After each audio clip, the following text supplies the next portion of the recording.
It is the season of the top candidates for the nation's helmsman seat come 2023. It is also the season when running mates are unveiled in a bid to beat deadline. The selections have thrown up a storm in different circles, and it's up to those on the podium to capture the imagination of the voting populace and galvanize Africa's biggest democracy forward. In the aftermath of the jailbreak in Kuje Custodial Facility and the ensuing manhunt, the need to beef up security in the nation's facilities is on the front burner. This architecture is also expected to cover elections and pre-election activities. Also on Political Update today, a curious meeting between a leading PDP governor and his APC colleagues. These and more in a moment. I'm Fisayo Gunfui. Welcome.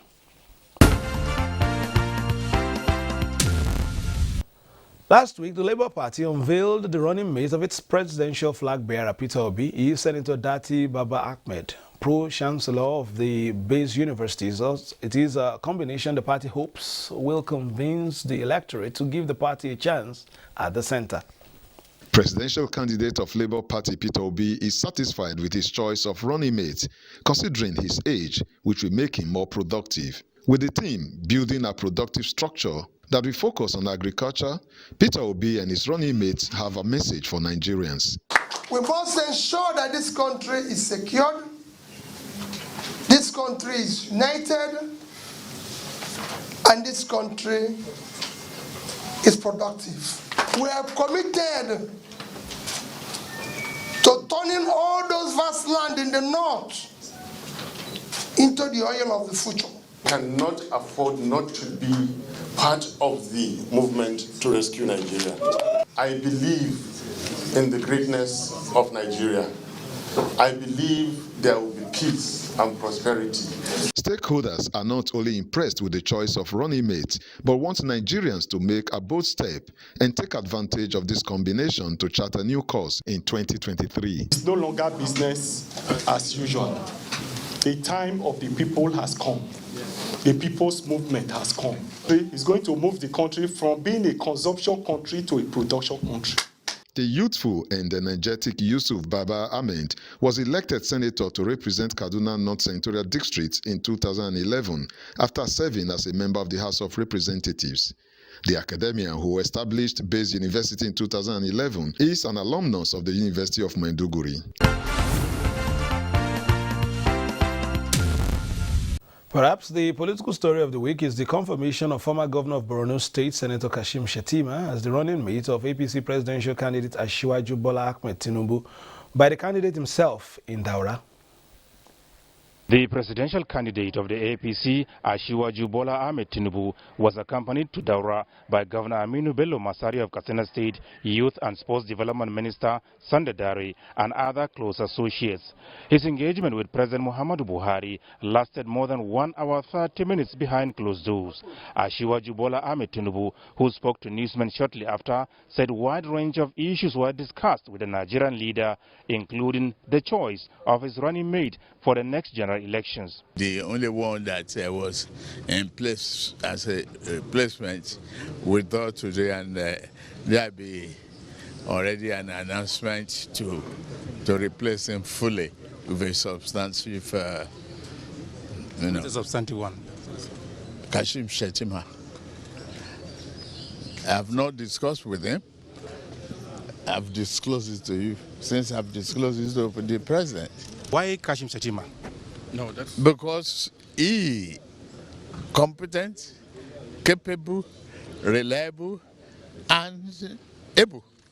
The APC presidential candidate also used the opportunity to express absolute confidence in the ability of the governing party to retain power in 2023.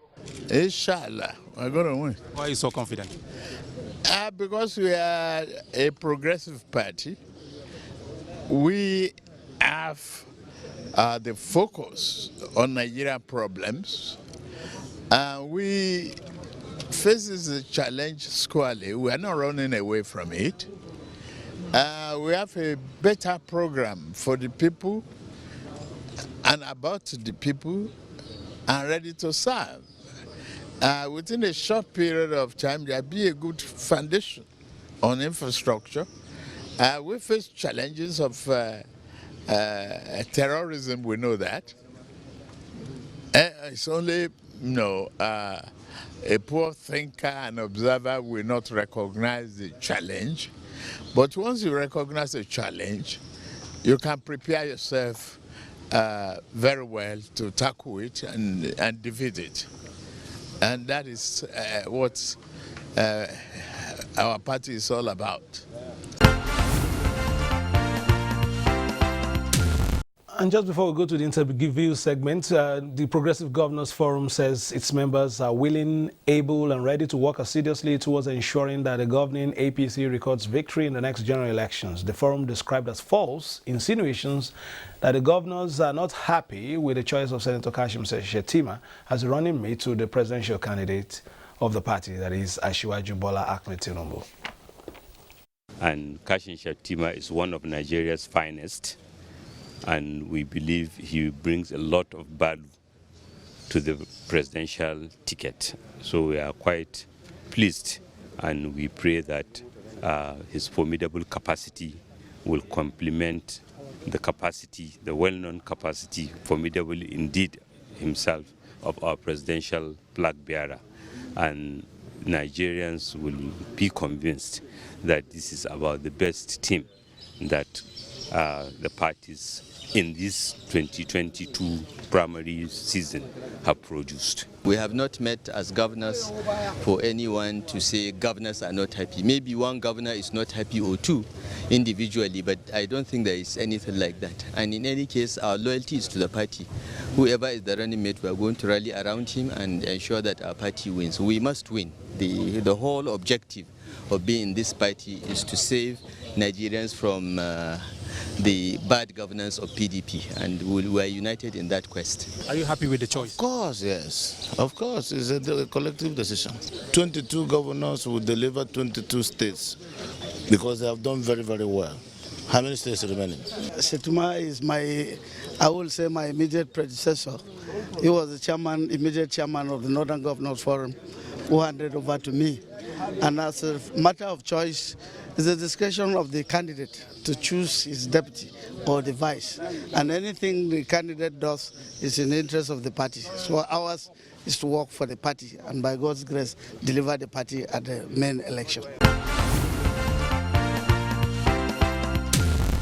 While the All Progressives Congress APC, the People's Democratic Party PDP, the New Nigeria People's Party NMPP, and the Labour Party look like the early horses with their noses in front in the race to the presidential villa in 2023, the Young Progressives Party YPP says its manifesto and its candidate have the generality of Nigerians at heart. The presidential candidate of the party, Prince Malik Ado Ibrahim, joins us now on Political Update. Thank you for joining us. Thank you very much for having me. I love this. Now, why YPP? Well, I think it identify with the party, identify with a lot of the manifesto of the party agrees with me wholeheartedly. Yes, young by name, young by nature. I think I'll put my hands up for that. Progressive in the sense that it has a different direction in which it wants to take Nigeria. We're stayed in the world for 30 years, nothing's changed. And I believe that our motto of service to the people is what I embody as a person. And I believe that with young people coming to the fore in a country that is full of very young people, YPP is the choice to go forward with. All right, so tell us about this new direction you are perhaps trying to diffuse as innovation to Nigerians. What new direction are you talking about in specifics? Well, we've been doing the same thing over and over. It's one of my favorite terms to talk about the two parties. They're twins. They've not done anything different for the last 30-odd years. And that's the definition of insanity, when you want something to change and it doesn't change, but you keep doing it over and over again. The system is broken. We all know it. We all see it. Our roads are terrible. We have no power. Security is bad. Why do we want to keep doing the same thing again? You know what the outcome is going to be. So our direction is very different. It's very modern. It's very technological. It's inclusive of the young people, because we believe, and I firmly believe, that if you bring young people into governance, they will have more patriotism, they have more love for country. And I believe that's what my party is all about. It's about being inclusive all the way, male, female, Christian, Muslim. This is one country, and I want to be the uniter-in-chief of this country, and nothing more, nothing less. All right, we love the term uniter-in-chief. Chief, but there's an aspect. Your background, of course, with love of education, your background is from a monarchy, a royal house. The transition from, monarchy to democracy, has it been seamless? Well, what are monarchs in the African context? We serve our people. We are living with our people. We know what they want. We know what their needs are. I'm also a Nigerian, so constitutionally that right is there for me to run. So I'm exercising that right. But look, I have an antecedent that's very strong about serving. In 1923, 1929, the British had a real push at my grandfather, and he took it upon himself to go to the UK and see King George VI at that time, an African monarch, the first to do that. And all he wanted to do was to find out why water was coming out of taps. And King George obliged him by allowing the engineers from the British Army to put pipe-borne water in Okene, where I'm from. He did that because he didn't want his people going up the hill to fetch water. And now we were the first place in West Africa to have pipe-borne water. That's the kind of antecedents I come from. And I believe that my uncles, who's been IGs, we've been ministers, we've been governors, we've served Nigeria well. This is just my generation's time to do the same and lift the bar. It's firmly on the ground. We need to do better. All right, permit me, it's not about, it's not some levity, but how do we, begin to understand? Your accent is so elevated. The Nigerian youth might want something a bit, so that you can communicate with them properly, explain to them your concepts.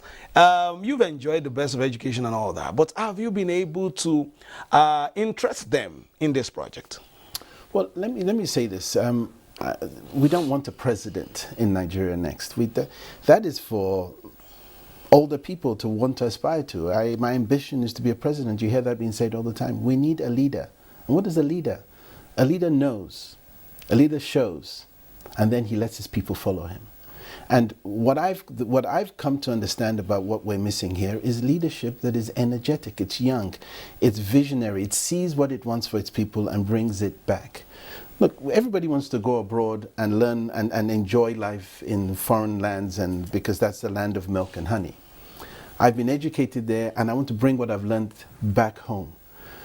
Judge me on my accent would be terribly wrong, but to judge me on my deeds, and my deeds speak a lot more than my elevated accent, as you said, because from the 18 countries in which I've been working over the last 20 years, my record is sterling, and I want to bring those things back home with power and security being the cornerstone of what I am as a person. All right, you know where we are. The state of play as a country is economically, and all that, in terms of also job creation, security as well, as all things you've mentioned. What are the low-hanging fruits in your concept?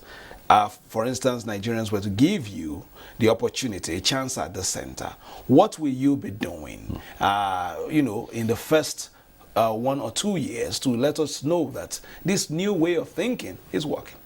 Well, principally, I will tell you that the one thing that we're not doing right is we have got the power situation in Nigeria completely wrong. So a couple of very important things I would do. I would change the energy mix. Now we're just convulsing on conventional power, turbines, gas and oil. And the rest of the world has pivoted to renewable energy. I'm the third largest renewable energy producing company. I understand the technology. I've been at the United Nations as an Undersecretary for Renewable Energy. And I know that within that first 2 years, I could easily ease the power structure of this country by decentralizing the power, embedding power where it's needed, using renewables, and then use that to give us time to build a better grid. We can produce, but we cannot transmit. So we need to do something different. TCN's job, which is the transmission company of Nigeria, needs to be focused on getting more transmission lines built. But you don't take away cake without giving your people bread, and you don't take away bread without giving them cake. There has to be something. So I believe that renewables will do this, and I'm not just talking out of fiction. I'm doing this in other countries, so I understand that. The other thing I would do is use that power once it's available, because that will give you better healthcare. It will give you better education. It will give you security. I mean, we looked at the Koje break-in the other day, and the Senate President said, well, the CCTV cameras were not working. Well, hello. There's no power. So how is it going to work? You don't give them money for diesel at 900 naira a litre. So when you have security and you have power that is brought through renewables, you've got 24-hour power that you can rely on. Radios work, night vision works, you can see your enemy in the dark. That's the advantage we should have had. So it's taking the architecture slightly different. Everybody just does the same thing. They come and then they put another layer of zero on top of what is already a bad situation. Instead of opening a brand new box and looking at technology to add a different kind of level to Nigeria. And by doing this, young people get involved. You know, my director and people in the studio are saying that, you know, you've got me carried away, but mine is just one vote. But to tell Nigerians at this time, you know, about some of the things, you know, that we may have been doing wrong, even as followers, that we could be doing right. Because the rhetorics have always been, this party is not good, that one is not good. But we are now looking at the human being. So what would be your intervention also? Because whatever it is you're doing, we must participate. We must get the buy-in of Nigerians. Yes. So you can look at me from a very interesting type of lens. I'm not a one-dimensional individual. Yes, I come from a very staid family that understands what service is, but I've been thrown in the deep end also. As I said, I was at the United Nations, and what you learn from running 154 countries, talking to presidents and ministers of those countries, and trying to be equitable in the way you deliver things, is what is going to help Nigeria. I speak of what people need to hear outside, how we get things done. So my leadership skill is slightly different. If you take away the accent, as you said, my job is to give people the confidence to look at me and say, I want to give this man a chance. Why? Whether it's in Turkey or the United Kingdom or in the United States, you can see the things I've built. They're still working today. And I'm not boastful character. That's not my humility is what we're taught.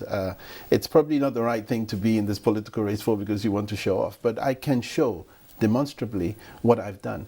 For instance, in Yola, I took a bunch of young engineers and put in 5 megawatts into a state that was only getting 1.5 megawatts and a disco in Yola that was getting 7 megawatts for 4 states. I put 5 megawatts on a farm, and that farm is producing the best quality yogurt, cheese, ice cream, and milk that West Africa has ever seen.